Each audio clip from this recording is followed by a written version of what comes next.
Having defined global functions and vanishing loci in the last video, we can now define the Zariski topology and see a generalization of the Nullstellensatz that we know.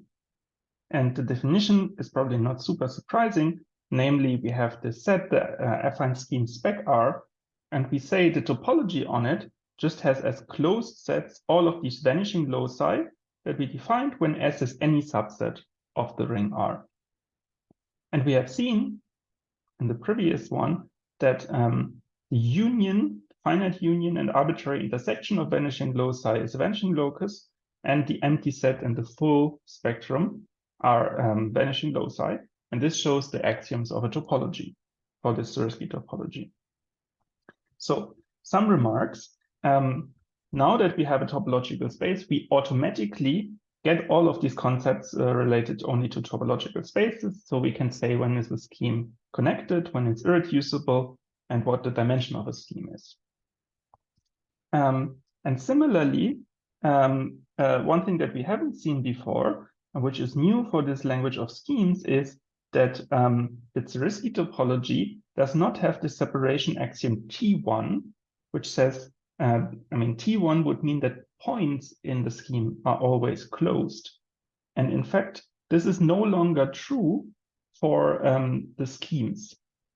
And to see this, we can just compute what is the closure of some point in spec R, also to practice a bit our definitions. So by definition, the closure of any set is just the intersection of all closed subsets containing it. So we intersect all of these closed subset Vs, and the index set is we want all those Vs which contain this set here, this one point set, which just means that P is contained in Vs. And we have seen P is in Vs. This was equivalent to saying that P contains S, because the vanishing set was really simple. It was just the set of all prime ideals containing the thing that we want to vanish. Okay. And so we have here an intersection of vanishing sets, and then using this property here, intersection of vanishing set is the vanishing set of the union. We just apply this property. So we get the vanishing set of the union of all S contained in P of S. And well, this union is pretty simple, because if you take the union of all subsets of a given set, it's just the full set. This is just P. And so we just get the vanishing of P itself. And now if we spell this out, it's just the Q in spec R.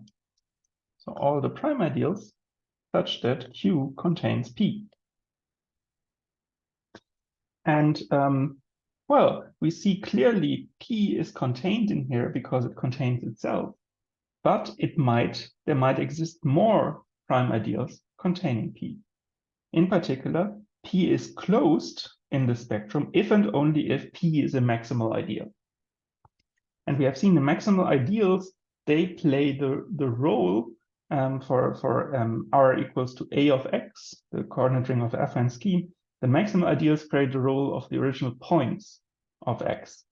So each of those gives us a closed point of the spectrum, but the spectrum can have more points which are not closed. So this is all a bit abstract, but we can see a concrete example. We can take R, the coordinate ring with x1, x2 over an algebraically closed field. And then we have a nice prime ideal given by this formula. X2 minus x1 to the 3 plus x1. Like this. And if you want to have a geometric intuition about this thing, the vanishing locus of this is just, if you call it y, this is some curve like this, the graph of the function y equals to x to the 3 plus x, like this. And then how do we visualize the corresponding points? So somehow this is a prime ideal in R. So this gives us a point in the spectrum. And then if we take the closure, what happens? We get all the prime ideals containing this one here. And now we see this here has codimension 1, this prime ideal, or it has height 1.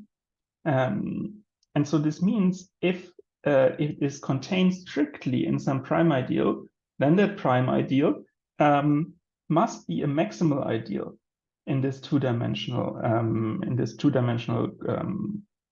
ring. So the things, the prime ideals in this closure, which are strictly contain P, are just maximal ideals containing this P, or in other words, this function. And so the maximal ideals correspond to points in A2, and containing P just means that it's a point where this function vanishes. So in fact, in the closure, we just add all of these maximal ideals such that A1, A2 is in Y. So we started with a single point, and taking the closure, we get this full kind of curve. So for this reason, this P is also called often the generic point of this variety Y. And in general, when X is an affine variety, R is the coordinate ring, and Y is any irreducible subvariety, then the ideal of Y is a prime ideal, so it's an element of spec R, and it's called the generic point of Y.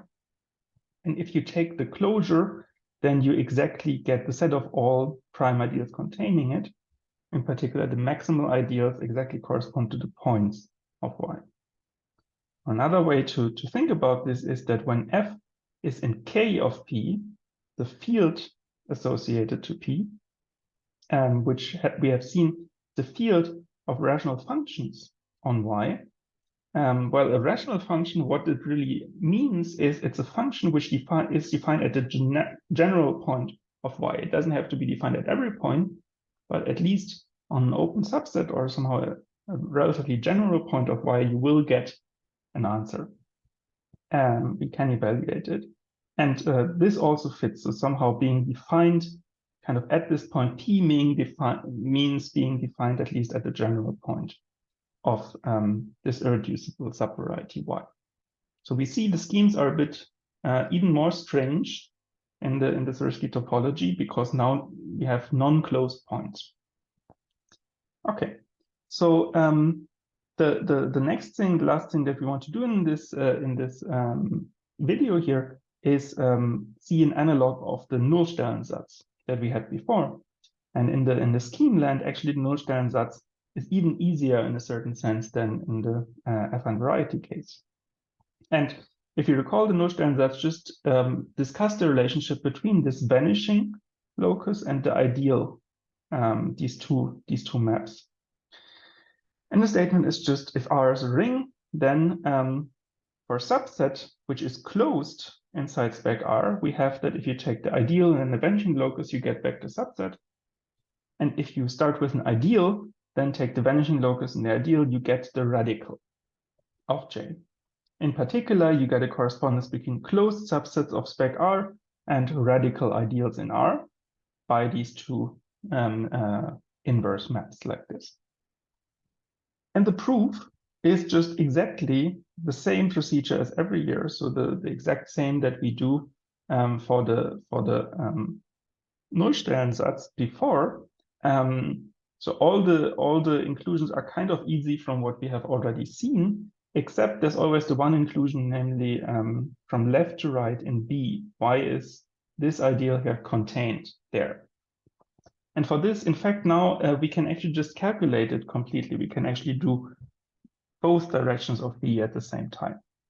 Because if we start with the ideal of the vanishing locus of J, then we spell out what was the vanishing locus again. It's the set of prime ideals such that P contains J. That's always the formula which we apply. But then an ideal of some subset, we have also seen, that was the other formula. An ideal of a subset is just you take the intersection of all P in the spec R satisfying this inclusion, P contains J. and you intersect P itself like this. So here we use the other formula for the vanishing ideal. But now, given an ideal, if we intersect all prime ideals containing it, then we just get back the radical like this. Oops. Here. We just get back the radical, and that's just some basic formula from commutative algebra. That if you intersect all this is just commutative algebra.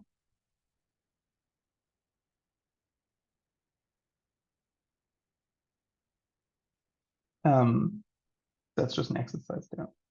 Okay, and so you see, actually, we can do in one line the entire proof of B. This shows that in a certain sense, the spectrum can be easier once you know all of this commutative algebra stuff. Okay, and then finally, just to generalize the properties of the vanishing locus and ideal that we had before. So if you have two ideals, then the union of vanishing loci is the same as the vanishing locus of the product and the same as the vanishing locus of the intersection. The intersection of vanishing loci is the vanishing locus of the sum of the ideals. And if you have two closed sets, the ideal of the union is the intersection of the ideals, and the ideal of the intersection is, again, the radical of the sum. And really just the same proofs as before apply. You just need the formal properties of these things, essentially. And you use the Nullstellensatz to get this radical like this. Okay, so we see a lot of the intuition that we had from the Zariski topology still applies. So by the way, this is a good spot if you want to recall a bit this theory. You can try to prove these things for yourself. This will not only help you follow the things with the spectra and affine schemes, but also recall a bit how we did everything for affine varieties. Okay, so that's everything for the Zariski topology.